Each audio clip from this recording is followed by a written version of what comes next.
Yesterday was a very big day for the state of Ohio. They had their biggest college football team, Ohio State, won the national championship, defeating Notre Dame. They had their former senator sworn in as vice president of the United States, but there was also an executive order that will directly affect them.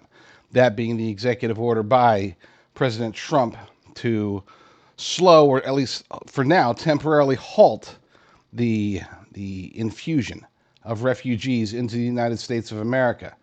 Of course, I think everybody remembers hopefully, the Haitian refugee situation. This, of course, resulted in a great song about eating dogs and eating cats, but I digress. According to an article over at Breitbart.com, Donald Trump halts Biden's refugee inflow for months. President Donald Trump, man, I love saying those words. It's great to be able to say that, isn't it? President Donald Trump signed an executive order blocking President Joe Biden's huge inflow of wage-cutting refugees for at least 4 months. The shutdown will help Americans because it trims the government's supply of cheap foreign labor into the nation's workplace. The wage benefits will flow mostly to the many citizens, legal immigrants, and illegal immigrants who are now working in the nation's slaughterhouses that normally hire many refugees. The cutoff of foreign labor will also pressure the meatpacking sector to invest in productivity-boosting robots and recruit some of the several million American men who have fallen out of the economy. The news was released on January 20th, yesterday, by the Associated Press, and they said Trump also intends to suspend refugee settlements for 4 months, the official said.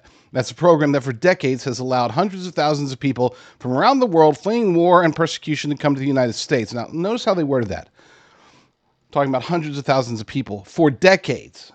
Well, they didn't note in there, of course, because they are fake news, left-wing legacy media. What they didn't note is that just in the last 4 years, we have seen hundreds of thousands of refugees, over 200,000 from Afghanistan alone. So when they say, for decades, hundreds of thousands of refugees have come in, they conspicuously omit that a huge chunk of them have come just in the last few years. They diffuse it by saying it's been happening for decades, right? Well, Trump wants just a 4-month halt. Okay, let us regroup. Let us get our bearings. Let us figure out what the heck is going on. Because I don't think anybody knows. The media definitely doesn't know. They definitely hope you don't know. I don't think anybody in government really knows the full extent, and those who do are keeping it secret. But I think it's also funny that they go after, halting the Afghanistan refugees. Legacy media is very, how shall we say it, selective with their outrage. These are the same people that when Joe Biden had his awful Afghanistan withdrawal, they were making excuses for him. They were saying that it wasn't so bad.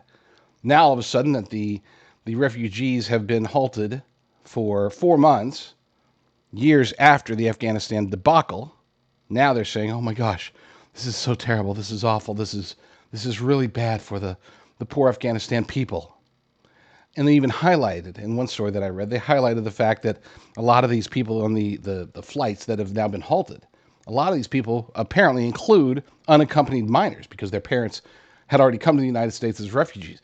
They don't note that, why would they come to the United States as refugees and leave their children behind for the Taliban?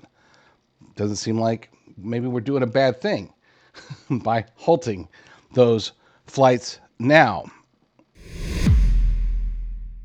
Let's spread the truth together. You can connect with me on X at JD Rucker, or you could subscribe to my Rumble channel, jdrucker.com/rumble, jdrucker.com/rumble.